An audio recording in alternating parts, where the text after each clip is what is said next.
Mersey Port Health Committee.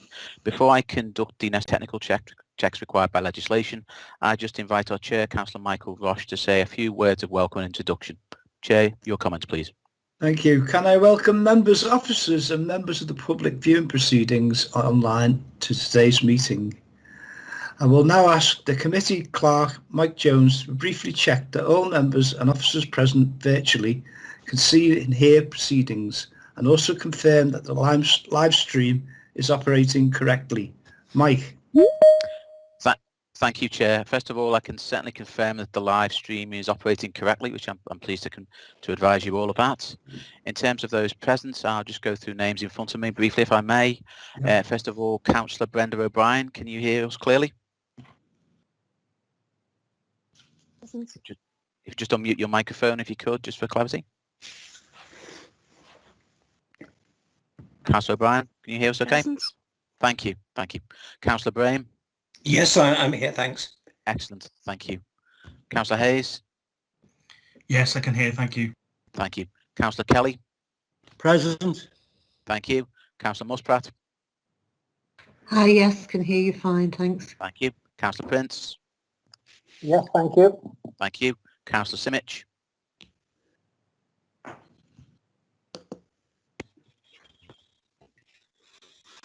Thank you. Yes, good. Thank you. Councillor Shaw? Yes, present. Thank you. Councillor Small? Yes, I hear you. Thank you. Councillor Thomson? Yes, thank you, Michael. Thank you. And lastly, Councillor Williams? Yes, fine, thank you. Thank you. That completes the technical checks in terms of those members who are indicated present at this stage, and that confirms we are quorate and can proceed with the matters on today's agenda. Obviously, if I could just remind members for purposes of clarity, so you can all hear clearly, that if you are not speaking, please can you keep your microphone on silent, and obviously just when you do wish to speak, indicate using the hands up feature, or if that's not operating, please raise your hand visibly on screen for the benefit of the chair and everyone participating. Otherwise, I revert to the chair now, and thank you. Right. In addition to that, can officers also turn off their webcams unless you are addressing the committee? Once a member has spoken, please ensure to mute your mic again so that the audio remains clear. When members or officers do wish to speak, you can either use the hand up feature by attracting my attention on the screen. If you do not have the hand up feature, please indicate visibly on the screen with your hand for my attention. I know Mike's just said that, but it's in my notes. When I bring you in, please unmute your mic and say your name, and allow a brief pause while we ensure that you are visible on screen. Once you've spoken, please make sure you lower your hand also. As Tony Norbury just joined. Apologies. Can I advise members that apologies for absence have been received from councillors Tony Bruff and Brenda O'Brien, but Brenda's here. Are there any further apologies?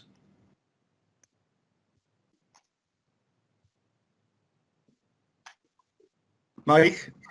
Thank you, Chair. We do have apologies from Councillor Christine Howard reported directly to me. No further emails confirming absence to me directly. Thank you. Thank you. Minutes of the last meeting. Can I refer members to the minutes of the last meeting as held on the 16th of July 2020? Set out at... that's wrong. Chair, if I can assist, if I may, at this point, and I refer you directly to the primary agenda placed before colleagues, which is the most up-to-date document. The Chair was referring correctly to pages 1 to 7 of your agenda pack, which comprises the minutes as held on the 15th of October. Okay, thank you. Do our members have any questions or comments?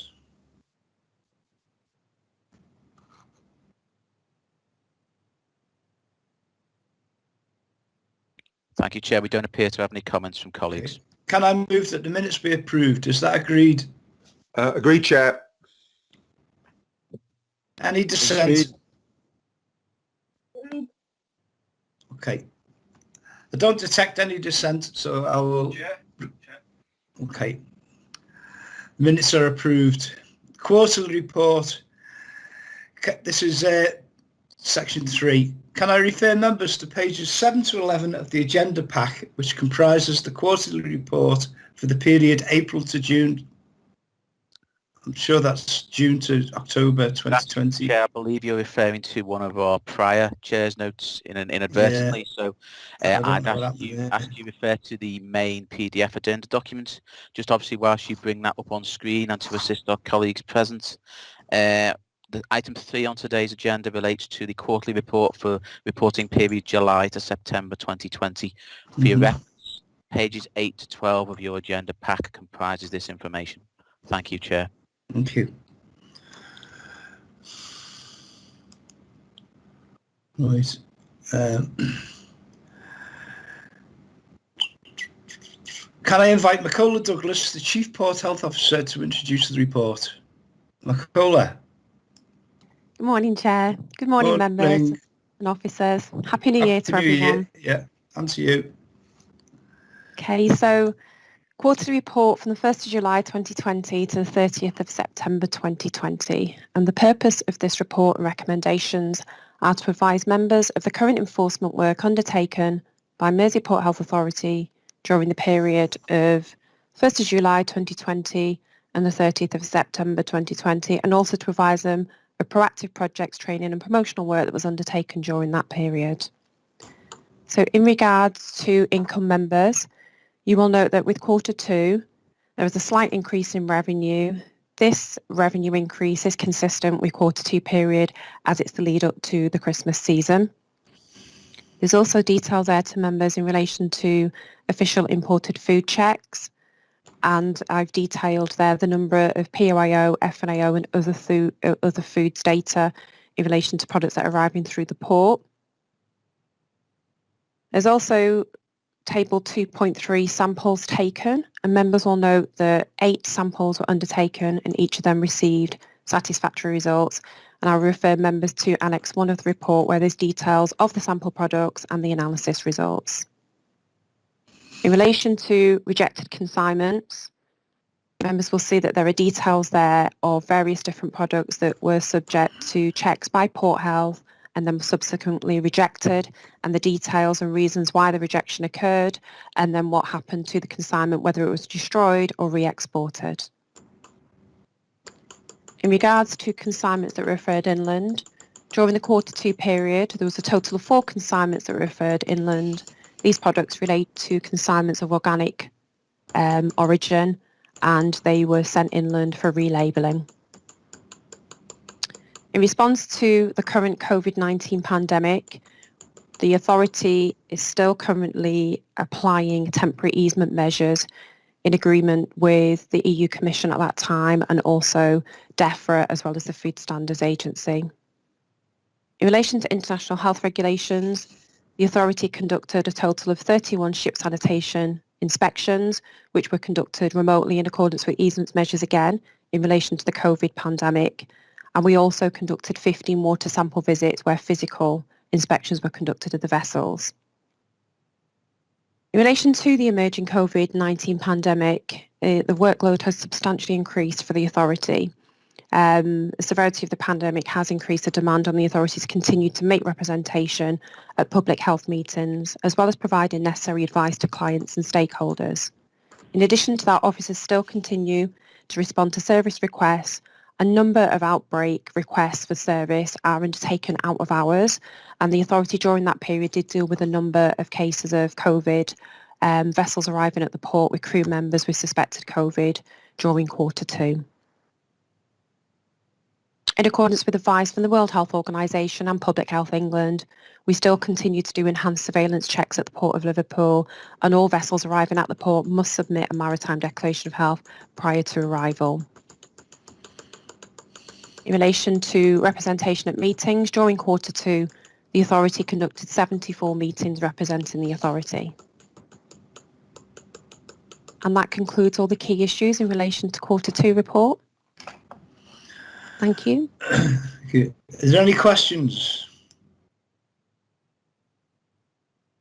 Do members have any questions for Michaela?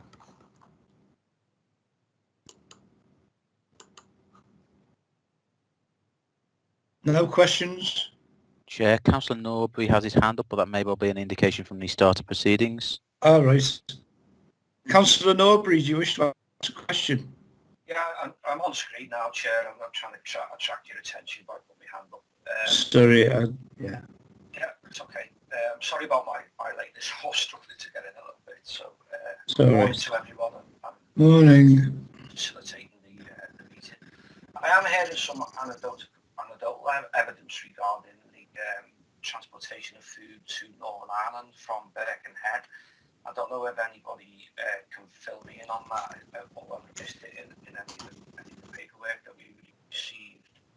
I'm also interested in an update, and I know I've had an update regarding the letter we suggested we send to Steve Rotherham regarding extra funding for to support the employment people coming into the Port Health Authority to help with the extra work that will be as a result of Brexit.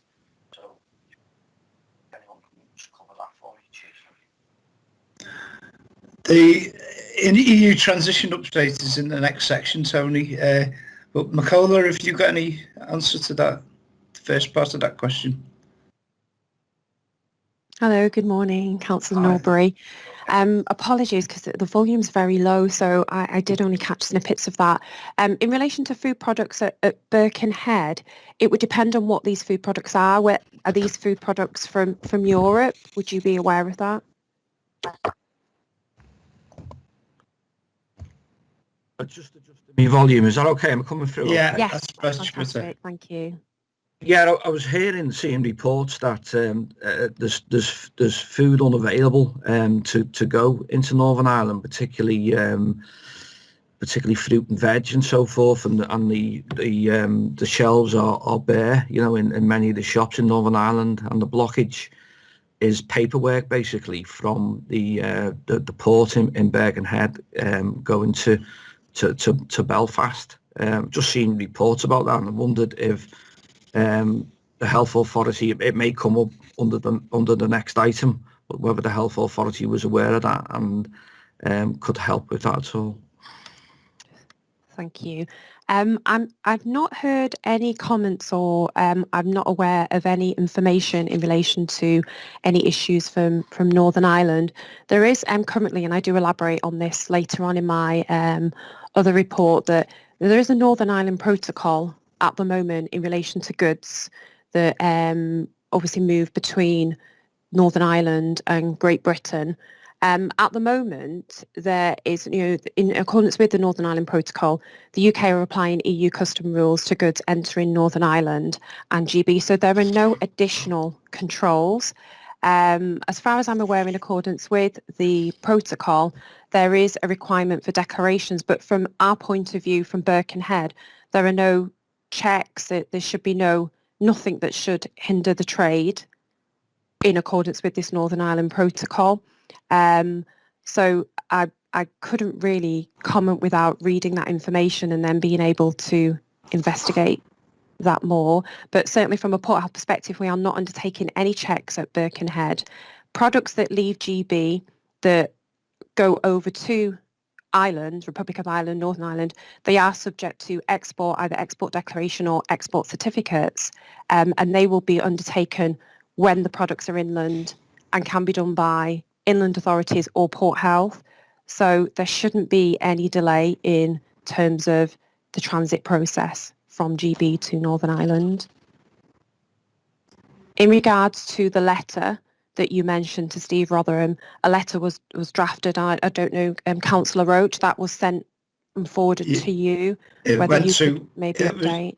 Yeah, I was advised to send it to Peter Dowd, as the majority of the port, the majority of the traffic into the port comes through Bootle, and it's in his constituency. So I think I'd asked him to wait to see what your response is to the DEFRA's offer.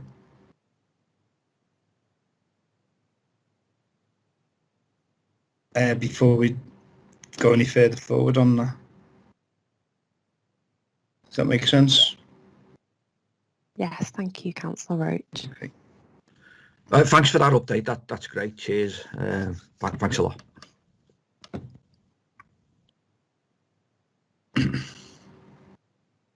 Okay. Any more questions for Michaela? Chair, I have my hand up. Yes, Lena. A question for Michaela. Councillor Simic. Yes, hello. Thank you. Hello. Thank you very much, Michaela, for the report. I just wanted to note here, looking at the report, that in terms of the income information, in terms of total income, there is a bit of an increase this quarter. So how would you please explain this? When I'm looking at it from 2019-20, there was 138k, then 146, then 116, which is obviously a big dip, and that's I'm assuming due to COVID, and now there was one which is 131. Could you please tell us a bit about that increase? Michaela. Yeah, that increase is consistent for Q2 period because it's the lead up to Christmas. So we will generally get an increase in imported food products as companies prepare for the Christmas demand. So it is Q2 period, albeit the Christmas period falls in Q3. You will find that it's that period that importers will start bringing in their products, and they will start being ready for the demand on to have the products available for the shelves. Okay. Councillor Muspratt. Thank you, Chair. Nicola, going back to what Councillor Norbury was asking, I didn't know whether it was to come up in the next part, which is why I didn't put my hand up immediately on a question. But from your answer, I guess it's not going to. And can I just say it was on the news last night that the lorries couldn't bring the stuff into Northern Ireland because they hadn't got specific paperwork, because it was in fact taking it into an EU country or out of an EU country. And there were all these lorries lined up completely empty.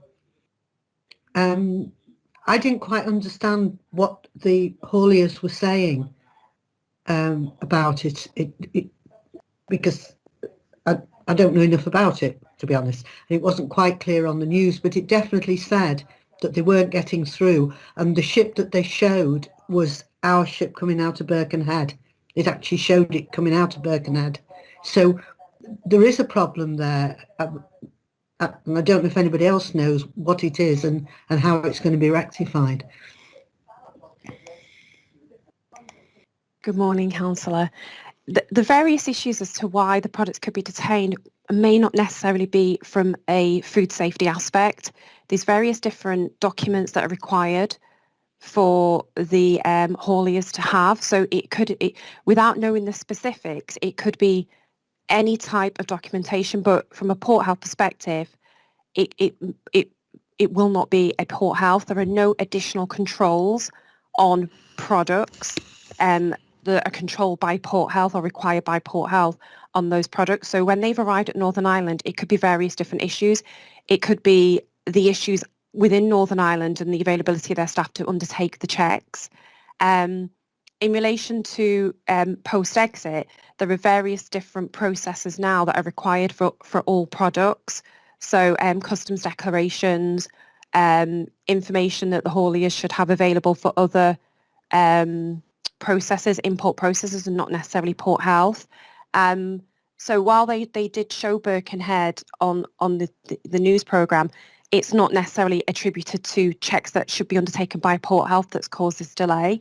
There are controls and rules in place for UK land bridge products, and also members are aware that that's the route that connects the Republic of Ireland to the rest of the EU via Britain. So you may have products that are travelling from rest of the world, for example, the USA, that then arrive within the UK, or at least within GB, I should say. They travel through GB and then they arrive at the port and then they go on to Northern Ireland. So it could be that they've not got the relevant documentation in that aspect, but from a GB perspective, there's no checks that are required at Birkenhead by Port Health to assist that process.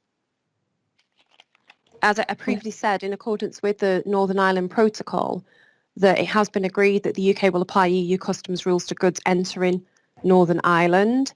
And so in relation to exports, they will require export documentation that they never previously needed. And there's various different agencies that could be responsible for those type of export declarations that could cause that delay. But from a Port Health perspective, it's nothing in response to Port Health that would have caused those delays. Did they not, I unfortunately never saw the news report, but unless I know what that report was or what the documentation delay is, it's from a Port Health perspective, I can confirm it's not the process of Port Health that's caused that delay. Well, that's lovely. I think you're right. Well, I know you must be right in what you say because you understand the process, and I think it must have been a case of that there are documents that haven't been provided from the haulage company to the drivers, so that they were then stuck. Mm-hmm. But what was odd was all of their lorries were empty, and they were saying we can't take the stuff, and it was like fresh fruit and veg. There was no fresh fruit and veg in the shops in Belfast, it showed you. So it seemed to be like a conglomeration. What's the Prime Minister called it? Teething troubles. It will be teething troubles if you live in Northern Ireland and you've got no food, I suppose. But then let's just hope it gets sorted out, because it's not a thing anybody wants at the moment, a worry that you can't get food on top of all the other things that are going on. But thank you very much for that. No problem. Thank you. Councillor Simic, do you have another question? Can you cancel? You've still got your hand icon up. Can you cancel it? Thank you. Anybody else got a question for Cllr regarding the quarterly report? Okay, we'll move on. I think we're moving on to the EU transition update. Cllr raised a number of issues in relation to Brexit, to our transition from the EU and other issues. With that in mind, may I ask Cllr to give a general update on the transition now, including the latest from DEFRA. Thank you, Chair. So members will remember that at the last committee meeting I did provide a verbal update, and I gave assurances that I would also provide a subsequent documented report for members to be updated on the verbal update that I gave. So the purpose of this report is to advise members of the implication of the United Kingdom's exit from the European Union and the impact that this will have on the Port Health Service. In addition to that, the required additional staff and resources to deal with the associated workload of the UK's exit from the EU. So I've provided some details there of background information in relation to the changes that will occur in regards to official controls that are required by Port Health following the transitional period.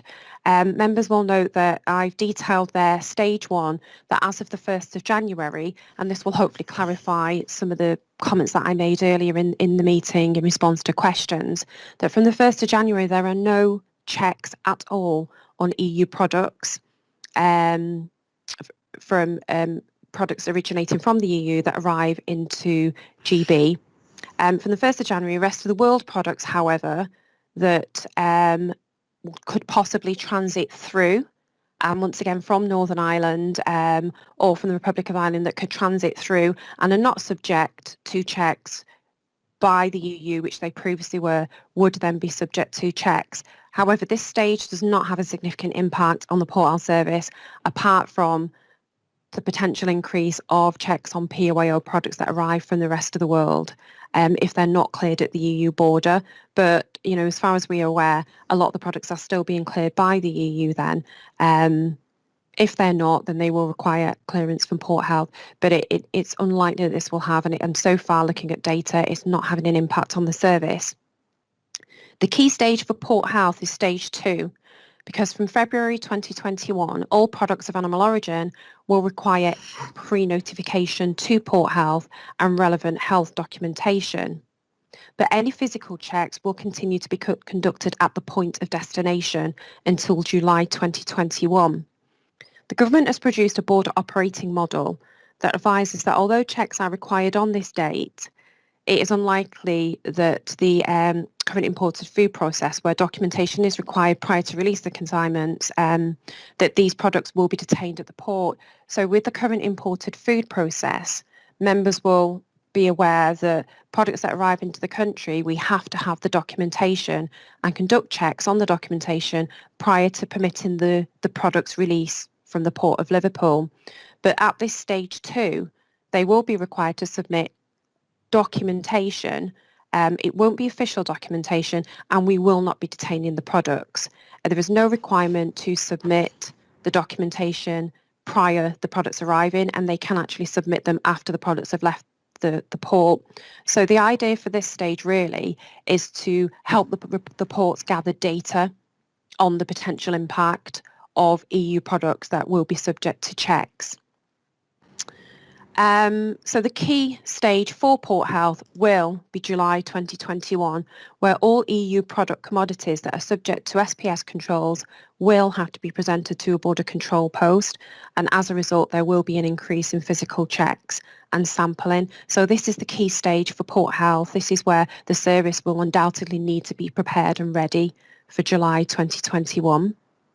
So I advised members at the previous meeting that the Department of Environment for Food and Rural Affairs, or DEFRA, have provided a predicted number of EU products that may be subject to checks at the Port of Liverpool.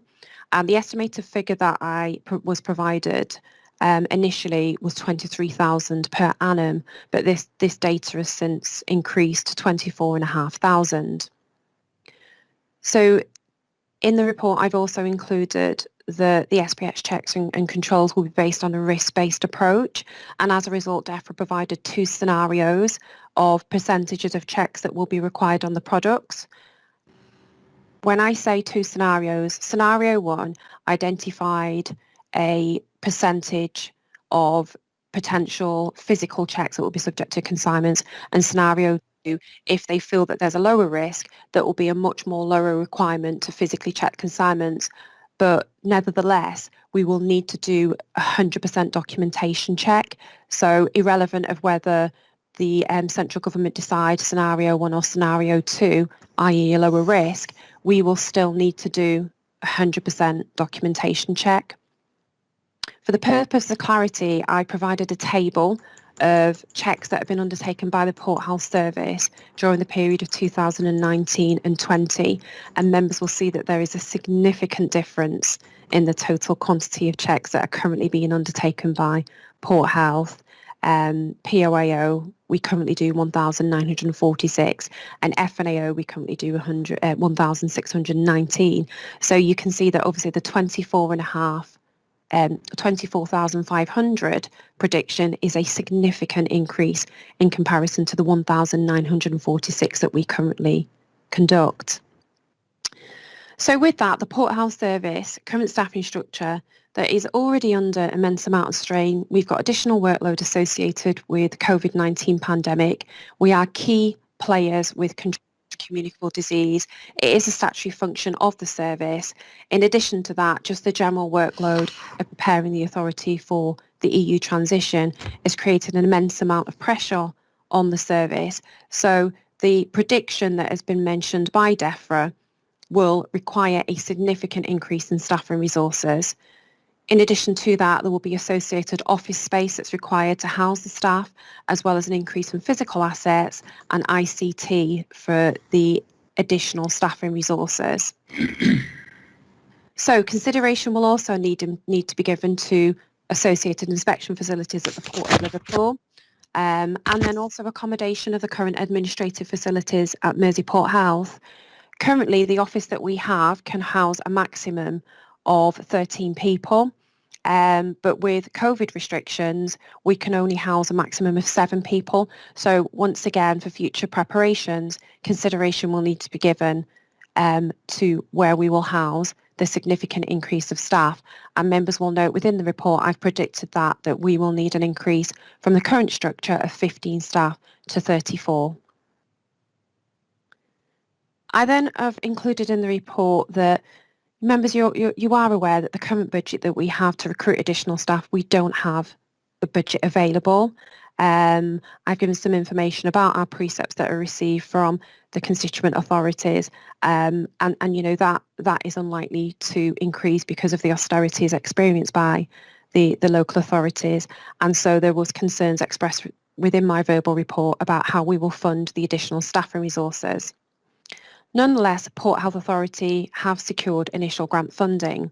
From the Food Standards Agency, the initial funding that was secured was 140,000, and then I submitted a grant application for additional funding from DEFRA for £472,456. And members will have received a letter to advise you of the funding that was secured and granted by DEFRA. So the funding will enable us to commence a recruitment process. And when I drafted this report, the idea and intention was to have the staff in post by January. We are actually in January now, and unfortunately we haven't achieved that because of the recruitment process. And so that is something that I am still progressing with Liverpool City Council. Nonetheless, despite the FSA and DEFRA advising the authority of the grant funding, there is terms and conditions to the grant funding in that both competent authorities advise that the funding granted will cease at the end of 2021. So despite offering the funding to the local authorities, the competent authorities also advise that actually this funding will only be available for the financial year up until March. And because of that, there was concerns that there would be a funding gap. And I detailed that to members at the last committee meeting. So the key issues that I mentioned was the requirement of staff and resources, that we have unfortunately lost a number of staff and resources. Port health officers are in high demand because of their skill set, and so the COVID pandemic has created an exponential demand for port health officers. In addition to that, the UK is creating an increased number of border control posts. So while there was a limited number before the EU transition, post-EU, there is a significant increase of BCPs, and with that, they will require the associated skilled staff. And so, for example, Kent alone are advertising for 120 staff. So there is a high demand for port health officers. As well as that, as I said, the COVID pandemic has also increased the demand for the skills of environmental health officers. And so we have found that we are losing staff to each of those available job positions. So we have had a loss of staff, and you know, it is essential that we commence the recruitment process as soon as possible. The 20 additional positions will create various different job positions within the team, and they range from LCC internal grading of 3 to 7. To mitigate the potential risk to the service because of the grant funding and because the figures are an estimate, members will note from my AGM reports that imports through the port can fluctuate, and the data that DEFRA has obtained, while I am confident will be around that, figures can have various different parameters. So because of that, there is still the risk that we potentially could be overstaffed. We could still also be understaffed. So with that, as a strategy, I've decided to offer the posts out on various different contracts. The higher skill post will be offered on a 12-month contract, and the low skill post will be offered on a 6-month contract. The intention with that is that I will have the staff in place, and I will be able to monitor the demand once July occurs and we have the people in position. And then we can obviously determine whether we need to continue with their positions based on the demand and the requirement to clear EU products. So from a financial perspective, as I earlier stated, that DEFRA and FSA funding will cease on the 31st of March. I've also mentioned that it is essential that we have them in place because obviously the grant funding is a reflection to when the people are in post. While DEFRA and the FSA have assured that they will provide that funding, the funding will only be granted when the people are in post. So it is essential that I get them in post as soon as possible to obtain some of the funding. And while DEFRA and the FSA have provided that funding, that's not the funding that we will get. It will be a correlation to the length of the people being in post up until March. The potential of the funding gap from the period of the 1st of April to the 1st of July, which is when the authority will start to undertake official controls and we will be able to charge for that. That's where the potential funding occurred. However, members will have received an additional letter where DEFRA have provided a formal assurance to cover any financial risk to the council. However, you will note from the letter, they will only provide reimbursement of financial costs that cannot be covered by the revenue that's generated from the imported food controls. So on conclusion, the absence of additional staff and resources will affect the current and future service delivery of the authority's statutory functions and pose a risk to the Port Health Service. In the absence of getting the additional staff, I will be unable to continue, the authority will be unable to continue the statutory functions. In addition to that, there will be potential delays at the Port of Liverpool. It will have a major impact on products that are arriving through the port. And unfortunately, the news article that was shown yesterday will occur at the Port of Liverpool if we don't have sufficient staff to undertake these controls. There are risks associated with increasing the staff and resources, but there are more significant risks to not having a sufficient staff and resource in place by the time we have to undertake the checks. Members also need to know that it's not just simply having staff in post by July. I need significant time before then to have the staff in post because each of them will need relevant competency training in order to undertake the checks. So it's essential that the staff are in post prior to July. I would suggest as soon as possible, and my intention is to get them in at least by the end of February. 1, to utilise the grant funding, and 2, to ensure that they can be competently trained to undertake the checks. So that concludes my report. Thank you, members. Thank you. Thank you, Michaela. I have 3 questions. First was Simon Shaw, then Allan Brame and Tony Norbury. So Simon Shaw, Councillor Shaw. Hi, I assume you can hear me. Yes. Great stuff. Michaela, I wanted to explore the area. I'm just going to flick to the report. So yeah, you can still see me, can't you? Yes. Yes. Okay. I wanted to explore the issue, which I can understand, which is that talk about recruiting people where across the country there is an enormous, I think you used the word exponential increase in demand for such people. And firstly, could I ask, this is a how long is a piece of string type of question, but where could you see these 20 recruits coming from? Could they come from all sorts of places, or are they working, would you see most of them working in mainstream environmental health roles? Thank you, Councillor Shaw. In response to your question, the way I have planned the required staff and resources, I have assessed our work streams and also carried out a skill set gap analysis on what work each individual could do and the required skill set to do that post, so that it's various different job roles that will be offered out. I have also created a new job post to fill a skill set. Members will note that it's been an ongoing issue for me to try to recruit particularly port health officers because of the skill set that's required for a port health officer. And port health is a specialist skill.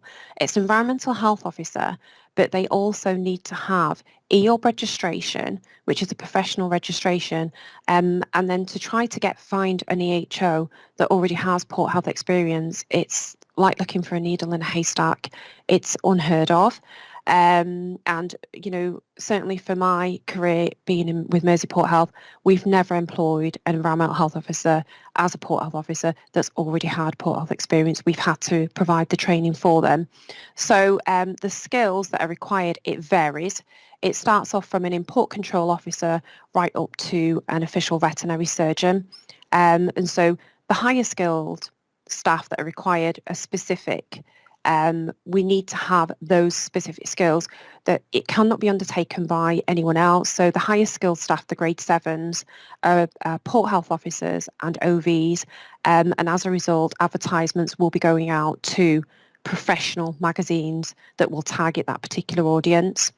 The lower skill sets, which are a higher quantity within the required staff and resources, will be advertised via websites and can come from a general background area, with the intention that we will provide the necessary competency training for them to develop those specialist skills and enable them to be competent within the area of port health. Okay. Right. Could I, if I could follow that up, Chair? Thanks for that. Yeah. The issue I wanted to explore was, which almost sort of works both ways. It's the fact that, having been told that, understandably, there's enormous demand, this across the country, there's, everybody who's in this area, and I think I get the impression, Michaela, you're saying there's some people who a year ago, some bodies, should we say, a year ago, who weren't really in this because there were more sort of access points to the UK being introduced by the government, whatever it is. So it's a very difficult market in which to recruit people. And I think we'd all imagine that offering posts on a 12-month or a 6-month contract is, all other things being equal, making the attractions of a post in what is in a very competitive market in terms of difficulty for the employer finding employees. The danger is it makes those posts less attractive than they might be. So I'm sure that you and fellow officers have considered the issue of whether this should be 12-month or 6-month or more permanent.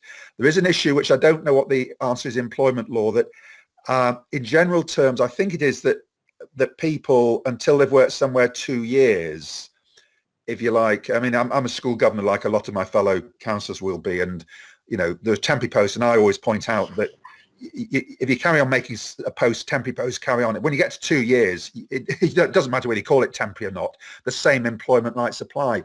But I've got a feeling, sorry if I'm rambling a bit, I've got a feeling that if people have worked in other public sector jobs, it doesn't really matter whether they're working for you for less than 2 years.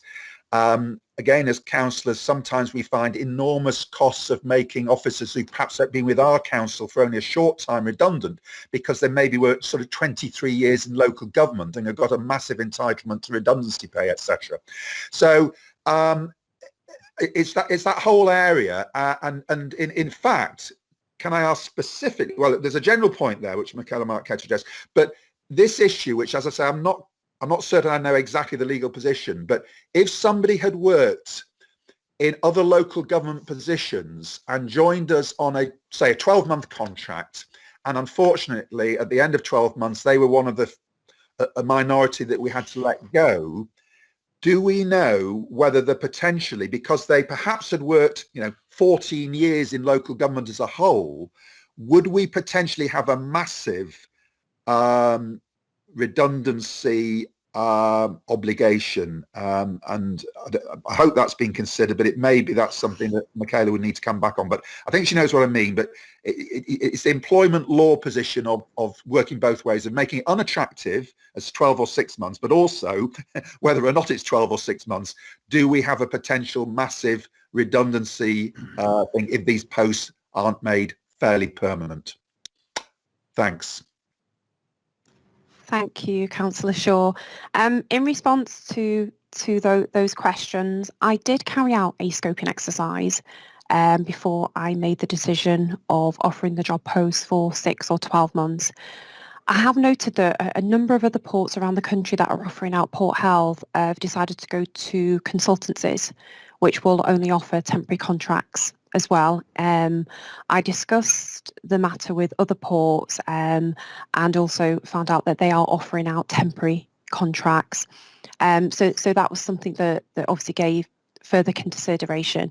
In addition to that, I have noticed with the last 2 recruitment drives that we have had for Mersey Port Health, and certainly for Port Health officers, it's actually more attractive to the Port Health officers for a temporary contract. Yeah.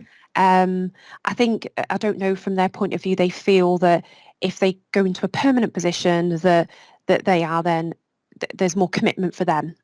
in the post long term. I don't know why, but it just felt more attractive for them. Other job roles that we've also had for previous recruitment, we've offered out in 12 months temporary. So 12 months temporary contract is something that's been consistent within the team for a period of time.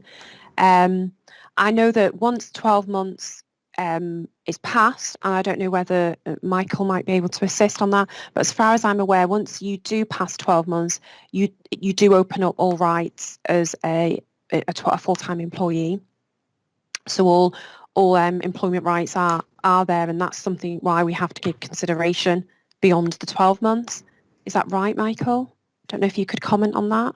Thank you, Nicola, and thank you for raising those quite very important issues, Councillor Shaw. Just to pick up in terms of the employment issues and to try and separate them out somewhat. If you were dealing with a Liverpool City Council current serving employee, for example, with a long-standing service record of continuous employment with the authority, and they were to apply for one of these potential fixed-term jobs, that would involve a transfer within the organisation, and essentially would, as LCC is essentially the employer here, as opposed to the Port Health Authority. In the event that the temporary contract then came to an end, then potentially clearly that would attract a higher level of severance potentially, given the fact of their continuity of employment. In terms of new recruits, the fact that they may well have been employed in other public sector roles by virtue of employment, that does not count in terms of their service for purpose of employment with the City Council and its capacity as the Port Health Authority. So the duration of their employment for employment law purposes would be for the appointed duration of either 6 or 12 months, depending on which respective contract they were appointed to. In terms of a side issue, there will be more complicating factors in terms of their pension fund entitlements and contributions. Clearly, if you're dealing with a more longer time-served employee, transferring within various public sector bodies, clearly the pension liability accrues in terms of their entitlements and benefits, and that will transfer accordingly, which is a slightly different regime to the employment factor. In terms of dealing with, obviously, there being two types of fixed-term employment contract, whether 6 or 12 months, as Michael has alluded to, once we move beyond the sphere of 12 months, then clearly more permanent rights of employment accrue, including potential redundancy.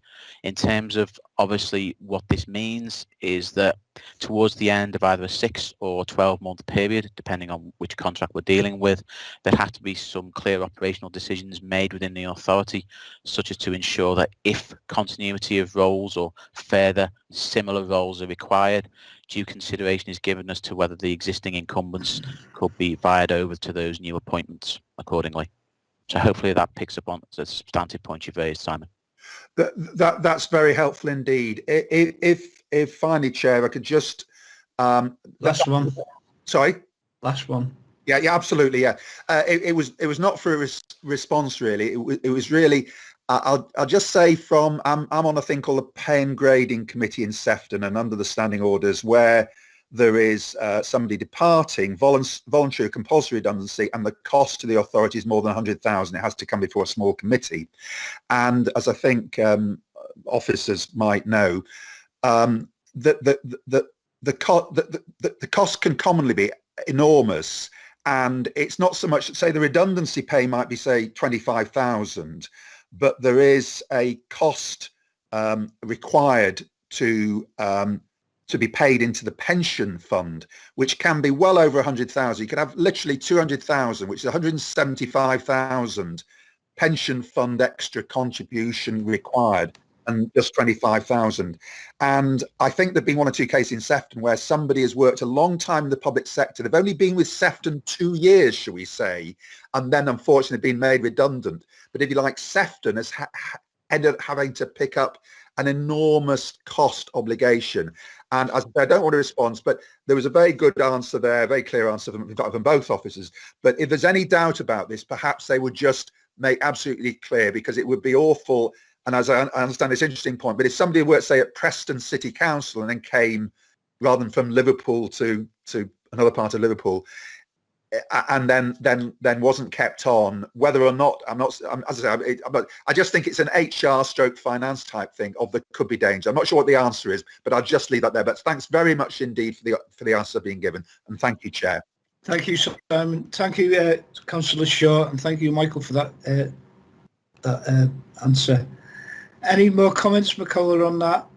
Before I move on to, I've got Allan, Councillor Brame next, Councillor Norbury, and Councillor Small. McCullough, any further comments on that? No, Chair. Okay. And apart from, as far as I'm aware, that with the contracts, and I do have a meeting subsequent to this meeting with HR, and I can also just ask for clarification from HR. As far as I'm aware, if we do offer out a short-term contract of the 6 months or either the 12 months, at the end of that option, we do just have an option just to cease the contract. I'm not aware of any other additional liabilities to that. And even if members do go beyond the 12 months, any type of, if it's identified that we can no longer sustain them, then in accordance with Liverpool City Council process, we would go down a service review.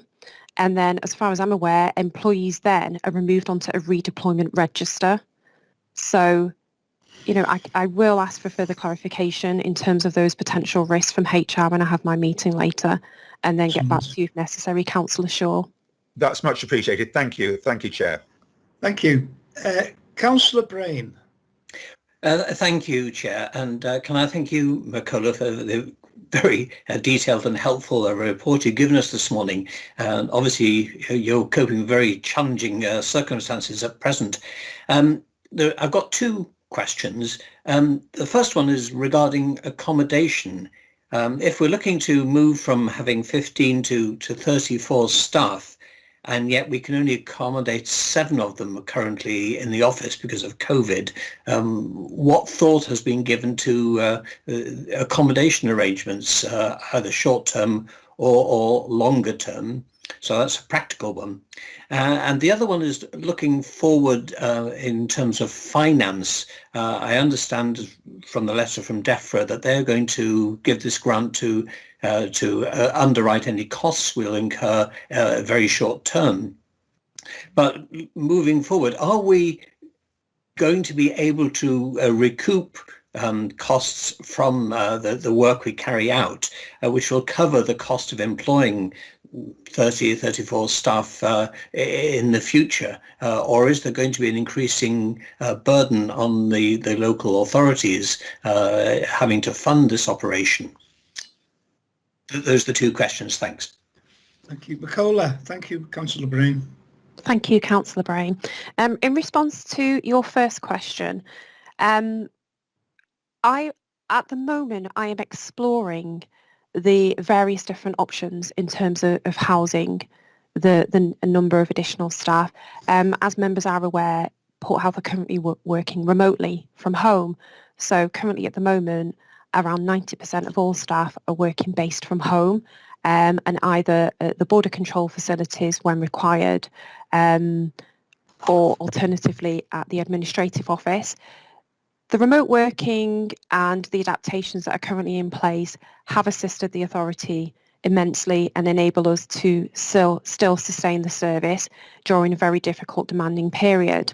I already previously, prior to the pandemic outbreak, explored agile working with the Port Health team and found it beneficial and a viable option for Port Health. So moving forward, that is something that I would like to retain. Yes, with the increased number of products that require inspection, my other consideration would be facilitating staff at the Port of Liverpool. And we are currently in communications with Peel Ports in relation to the inspection facilities at the port. I am aware that a number of other major ports, the staff are predominantly based at the relevant ports where they undertake the inspections at the BCPs. So that is a further consideration as well for Port Health, and that is something that we are currently exploring at this moment in time. So I would suggest that it's going to be various accommodations that I will consider, and a mixture of a few, consideration whether we still retain a administrative office, albeit very small, to house maybe some admin staff, a mixture of remote working, as well as also being based at the BCP facility at the Port of Liverpool. So it looks very likely that that will be my future options for the accommodation of the number of staff that we have. Okay, in relation, into your second question. About the finance. About sorry? That was the question about, are we going to, moving forward, be able to gain enough income from the inspections to cover the costs of the increased staff we're going to carry? Yeah, I found this process extremely difficult in trying to prepare the service because everything is based on an ifs and buts situation. Yeah. And likewise, in terms of the suggested figures that have been provided by DEFRA in relation to the EU products, we do not have that data. And even that data is very variance. There's a lot of variance associated with that. As you know, the current charging regime for at least products of ML origin is based on the size of the consignments and based on tonnage. And so in the absence of actually knowing the specific tonnage of those products, it's quite difficult to get a determination of the revenue that will be generated from the potential increase of these products. And then there's other potential checks that haven't been included in the data that we're not aware of. Nonetheless, the scoping exercise that we have undertaken based on the EU project that was undertaken by Port Health, we've tried to do some potential predictions of the revenue that could potentially be generated in order to sustain the proposed staffing resources that we are suggesting. And at the moment, that the revenue that we have, it would not cover the proposed staffing resources. But once again, we have used the least quantity. So we've looked at the lowest amount of revenue that could be achieved with the anticipation that actually we're going to get larger consignments. So we've used the lowest tonnage quantity with the indication that not everything is going to be such the lower parameter of finances, and that we could have larger consignments coming through as well as the other additional checks. So at the moment it's still very hard to estimate the increase in revenue that will be generated from these checks. I would suggest that from April, because we will then have to have pre-notifications from all the products that arrive through the port, that will give a more valid estimation of the revenue that potentially will be generated. And it's the stage 2 period from April that will enable us to make a full determination. Well, most certainly not April, but at least I would say a month's figure of that to help us to determine this is a potential revenue. But then once again, trade does vary based on season as well. So there's a lot of variations that need to be given consideration. But as it stands, based on the data that we currently have, we are falling short of the staffing. We are falling short of that revenue generator, but it's all a guesswork at the moment, Councillor. Yeah, I appreciate that entirely. It is very difficult, but obviously that's going to have an impact on setting our precept, isn't it? I mean, we've got to make sure there is sufficient funding there to enable the work to continue. Yes, but I would be confident to say, I mean, 24,500 is a significant amount of products that arrive through the port, and then you have the associated workload with that. We will have a more vessels arriving into the port, which potentially could also increase the ship sanitation inspections that are required. We will have irregular products that are coming through the port, composite products that will be subject to checks. So it also, all these things have the potential to increase the revenue. In addition to that, Peel ports obviously still have their plan of increasing products generally because of T2 through the port. So with that is gradually increasing as well. So April will be most certainly the determination, or at least April, May, June will give a more definitive figure for us to make a valid assessment of what the likely future revenue could be. And I will most certainly update the committee at that period. Thank you, Nicola. Thank you. Thank you, Alan. Thank you, Councillor Brame. Councillor Norbury, and then Councillor Small. Thanks for all your work, Nicola, and the reports and your excellent presentation. I can feel the stress and the in your voice. I don't know what additional help you're getting to organise this, because it looks to me like the perfect storm, to be honest with you. And I would like to see risk assessments, proper risk assessments regarding this, because from what I'm hearing from the other councillors' questions, we're sort of batting in the dark a little bit here. No fault of yours, Nicola. It's just the information that you're receiving. So you did state in your verbal presentation that we could be reaching a scenario that we're seeing in Northern Ireland at the moment, where food products are delayed to such an extent that they're not reaching the shelves because we haven't got the proper staffing, we haven't got the proper funding, and we've got a time frame. We've got a deadline to reach on this. So I'm quite concerned that scenario could happen, and I'd like to see a live risk assessment along our path, really, to prevent that from happening. And so, as we are aware, as members and yourselves as Port Authority facilitators, that we're not going into this situation. Thank you very much, Michaela, and thanks for the other questions. A lot of them covered what I was going to say. Cheers. Thank you, Councillor Norbury. Thank you, Councillor Norbury. Yes, it's not been an easy process.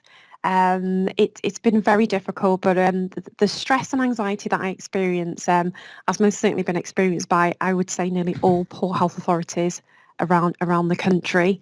In regards to risk assessment, the Mersey Port Health Authority does have a risk register, and most certainly several years ago when I found out about the proposal of the UK's exit from the EU, the risk register was updated with the associated risks.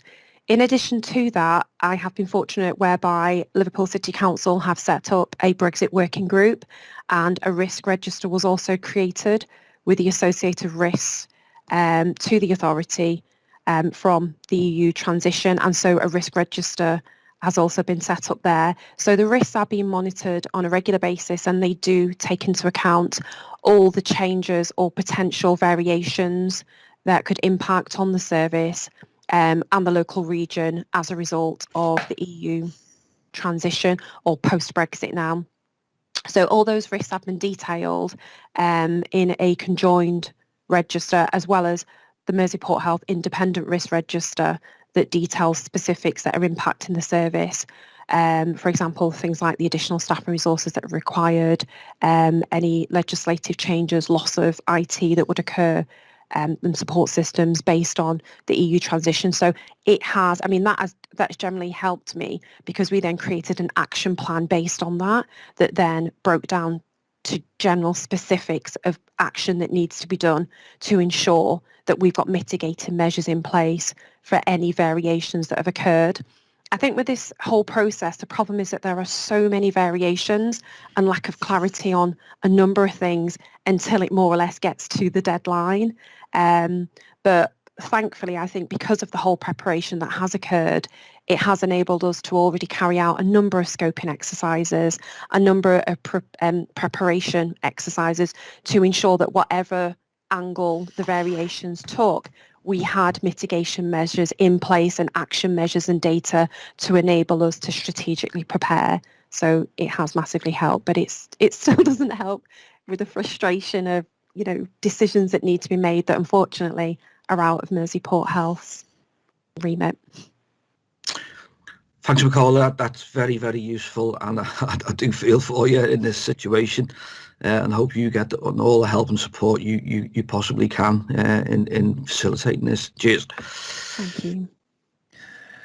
Thank you both. Councillor Nick Small. Thanks. Councillor Small. Yeah.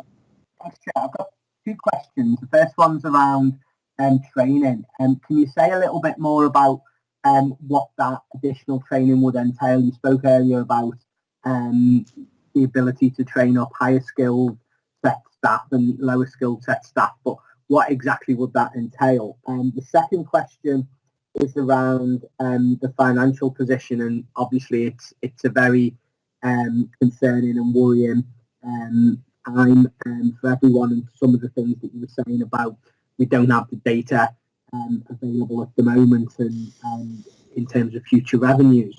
What I'm interested in understanding really is sort of like, if that worst case scenario happens, and if we don't have, we're not bringing the funding in that we need to maintain the current levels of staffing that we want, what would the implications of that be in terms of specifically public safety? What would that look like?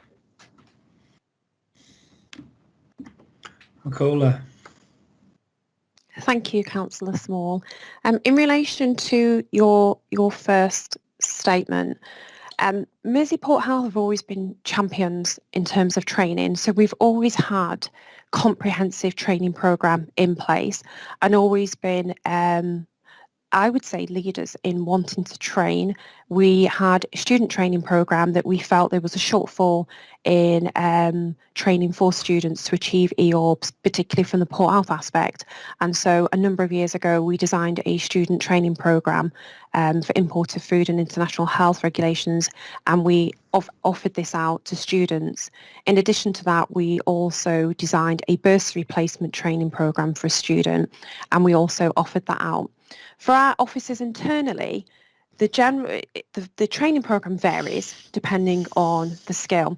So for the lower skilled staff, as a general rule, they will require up to 3 months in-house training. So this will train officers on background of imported food, and we deliver a slide programme to them, documentation. We then conduct assessments to ensure that they are competently trained, and they will also be monitored by their relevant team leader to ensure that their competency training can be signed off prior to them being allowed to independently work.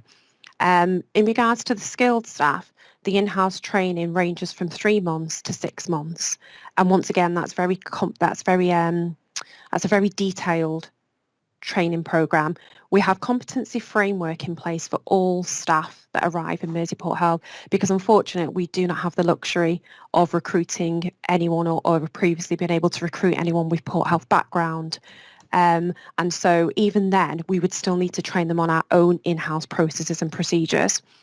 So staff have to be familiar with the standard operating procedures that we have in place. We will test them on just general physical aspects of the job. So if it's a skilled member of staff, they will have to undertake, for example, physical inspections. They will need to independently undertake physical inspections, a number of 10, and they will be monitored by a more senior member of staff. So it's very detailed. The relevant competency framework that we have in place, we've also shared with the competent authority, Food Standards Agency and DEFRA, and received their approval for the training that we conduct. So we are quite fortunate that prior to the EU transition, that we already had a very good secured competency framework in place for staff in terms of training. I think the difficulties and challenges that we do face now to train staff are the current situations.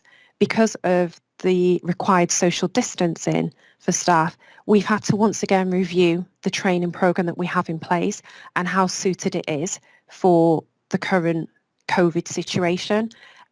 Social distancing needs to be adhered to, and so the challenges that we face is just the sheer number of staff that we need to train and how we actually do that while we also still maintain relevant social distancing requirements. So at the moment, we are currently redesigning the training programme so that we can undertake training remotely, as well as there are aspects that will need to be done where there is communication and physical demonstrations for certain skills within the office. So that's what we're currently dealing with at the moment in terms of training. In regards to the funding, I would say that the staffing resources, I feel that the structure that has been proposed is sufficient to sustain the service for the demand that I am currently anticipating based on the data that we have.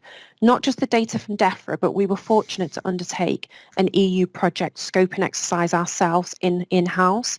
While it did highlight a number of variants to that data, it also enabled me to make a more informed decision on the required staffing structure that is necessary for the service to cope with the anticipated workload. And so in the absence of having such a demand of workload, then I would say that the staffing resources need to be aligned with that. So if we don't have such a demand on workload of EU products that require checks, then it will be necessary that we will alter the staffing resources to correlate with the demand of products that are subject to official checks, and so that in turn will also affect the budget in terms of the revenue generated. So if we get 50% of what they are anticipating, I would say that I need a much less significantly less number of staff and resources, and that's where the 6 months and the 12 months will assist us to alter the staff and resources from that perspective.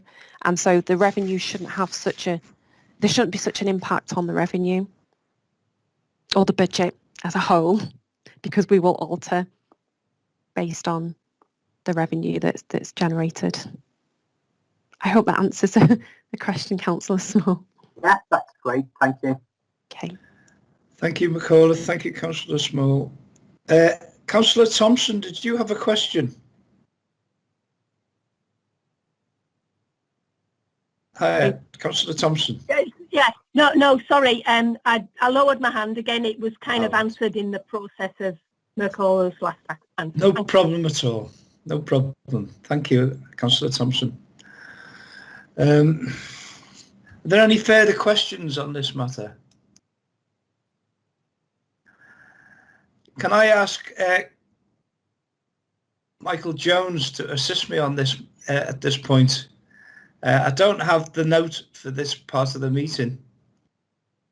Yes, Chair, how can I help? And according to the agenda, we go to budget estimate for financial year. Yeah, yes, Chair, correct. In terms of the agenda, which members have before you in terms of an electronic PDF pack, our next actual item is the budget estimate for the financial year 2021 to 22, which is set on pages 17 to 21 of your report pack. Members will be pleased to note that my colleague Brian Clark is also present, and he'll be able to talk you through the key elements of the report. And obviously once he's done that, obviously if the chair is amenable, we can then take questions accordingly from colleagues. So if the chair's happy, I would suggest my colleague takes the committee through the detail of the report at this stage. Yes, please, Mr. Clark. Thank you, Chair. Good afternoon, members. Hopefully you can hear me. I've just had the IT curse during the last item and my Teams has frozen on my PC, so I switched to my phone. So hopefully you can hear me. Yeah. Thank you. The purpose of this report is to present to the committee the budget estimates for the financial year 2021-22. The key issues around this report have very eloquently been talked through in the previous item with Michaela. The two main issues when predicting the budget for next year have been the additional staffing resources required to take on the EU work, and also any possible effects that we're going to have on our fees and charges that come in during the year. Having reviewed the budgets with the Chief Port Health Officer, we have costed up the full 6-month or 12-month contracts for the additional staff, and we're working on the premise that they will be fully funded either through fees and charges or through the FSA and DEFRA picking up any shortfall that we have after the 1st of April.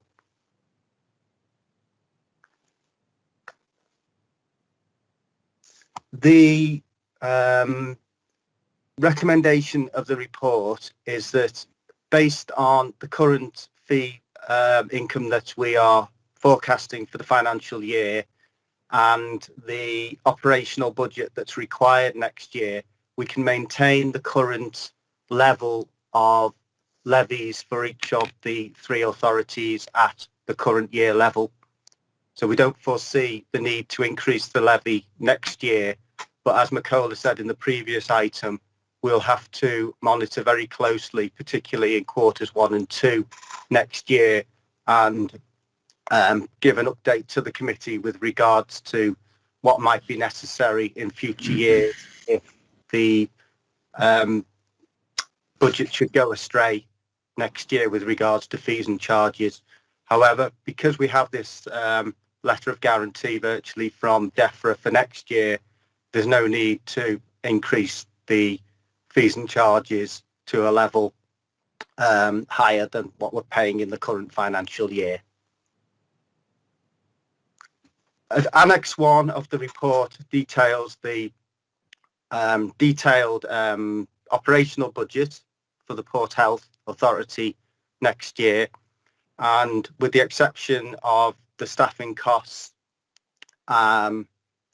we don't foresee any huge changes, but there are a couple of at-risk budgets, particularly around premises costs, which Cllr eloquently spoke about in the previous item, where it's a little bit difficult at the moment to predict exactly what those premises costs will be, mainly due to the increased staff and the COVID restrictions and how long that will go on. But as Cllr said, Chief Port Health Officer has put in mitigating operational functions that will hopefully keep that premises budget within the set target. I haven't got anything further to say with regards to the detail in the report, but the key issues I'd just reiterate are around the staffing costs and all the issues that were talked about in the previous item, and keeping a close eye on our fees and charges income that comes in, because as we said previously, it's a bit of a leap into the unknown, so we need to keep a careful monitoring of that on a monthly basis. Thank you very much. Thank you, Mr. Clark.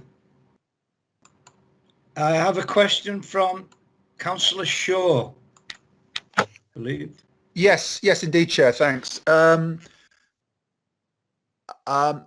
actually also going to ask whether effectively there could be another recommendation, or in terms of what we resolve, whether we could resolve something else.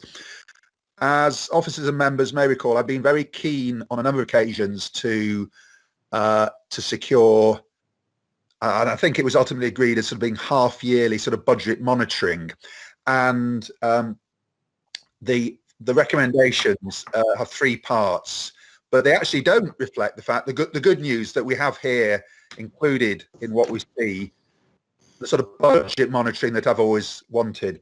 And just for clarity, as I see it, that's on pages 20 and 21, the left-hand half of each of those two pages, which if I flick myself to them,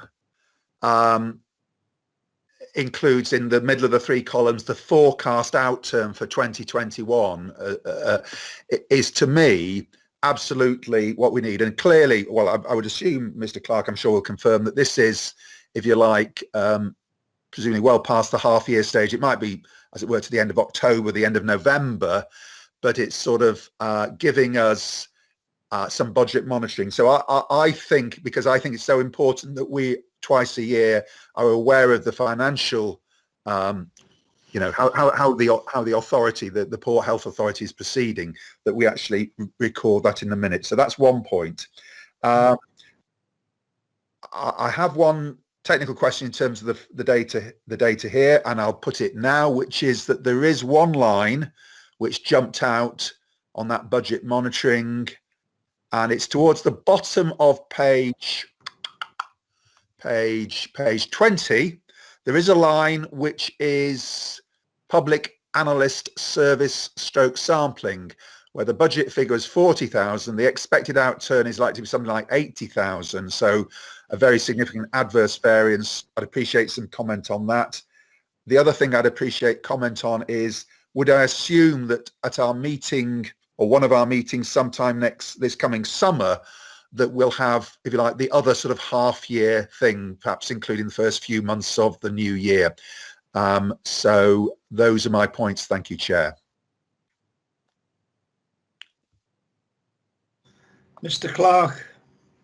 Thank you. Yeah, thank you, Councillor Shaw. Taking each of your 3 points in the order. The budget monitoring, most definitely, yes. I do apologise that we weren't able to present that to committee during the last 12 months. My only mitigation I can put for that one is that due to the working arrangements we've been dealing with, it hasn't been a smooth ride with regards to trying to do business as usual. But clearly we've got a lot of high risk budgets going forward. And yes, I'm very happy to bring you a quarterly or 6 monthly update on the financial position. So that, yes, I think roughly 6 monthly would be more than adequate. Yeah. Okay, thank you. With regards to public analyst, this was an interesting budget head. You may recall last year that we had a particular increase in public analyst spend due to, I think it was consignments of, McCullough will correct me if I'm wrong, but I think it was shrimps coming over from India, where we had to have additional checks put in, which increased the spend. This current year, we didn't know if that trend would continue. Looking at the spend position yesterday, we've spent about £57,000 to date on the public analyst service. McCullough would have to say about the operational side to the tests that are being carried out, but it's clearly there seems to be a trend now that service is in more demand, and that is why I'm recommending that we increase that budget to 80,000.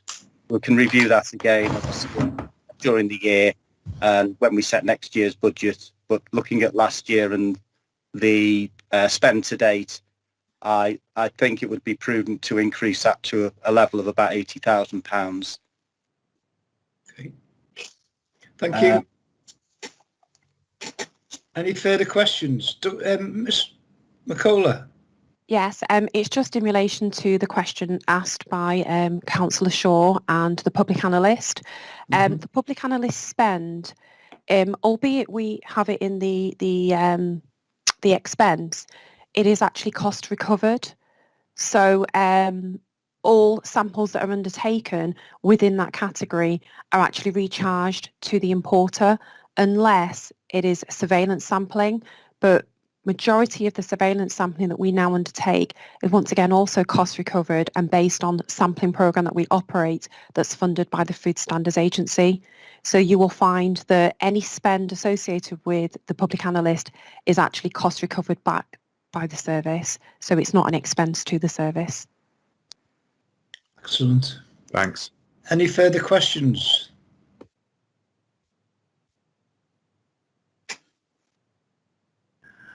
Thank you, Mr. Clark, for your excellent report. Thank you, Chair. Come to the end of the meeting. The date of the next meeting.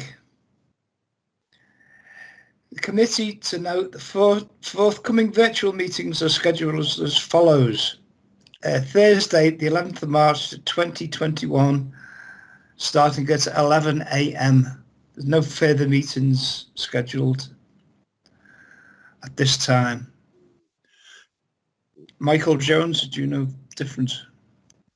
Thank you, Chair. It's not proposed to organise any additional meetings at present beyond that scheduled for March. Obviously, at the March meeting, members will see a projection of proposed dates for the forthcoming year. Just also to recap and to take us back very briefly to our previous item of business, which Councillor Shaw raised a very specific point in terms of the resolution for that particular item. Obviously, there's a number of bullet points contained within the case officer report, which obviously those will be reflected in the minutes. In addition, and reflecting discussions from members of the committee and indeed the comments raised by Councillor Shaw, I will add an additional final bullet point, which will broadly read that the committee welcomes the inclusion of the additional comparative budget monitoring data included in with the outturn and projection forecast report, and the committee notes that for the subsequent benefit of budget monitoring processes, that a 6-monthly monitoring update on budget situation and progress will be provided at the mid-year committee meeting during the next financial year. And that should pick up on all the points raised. That's brilliant. Thanks, Chair, and thanks, Michael. You're very welcome. Other than that, Chair, I think that brings the meeting to a conclusion. And before the Chair's closing comments, certainly my thank you for everyone's patience and forbearance as ever with the technology, which can be somewhat challenging. Thank you, everybody. That's the end of the meeting. Have a happy new year and a healthy new year.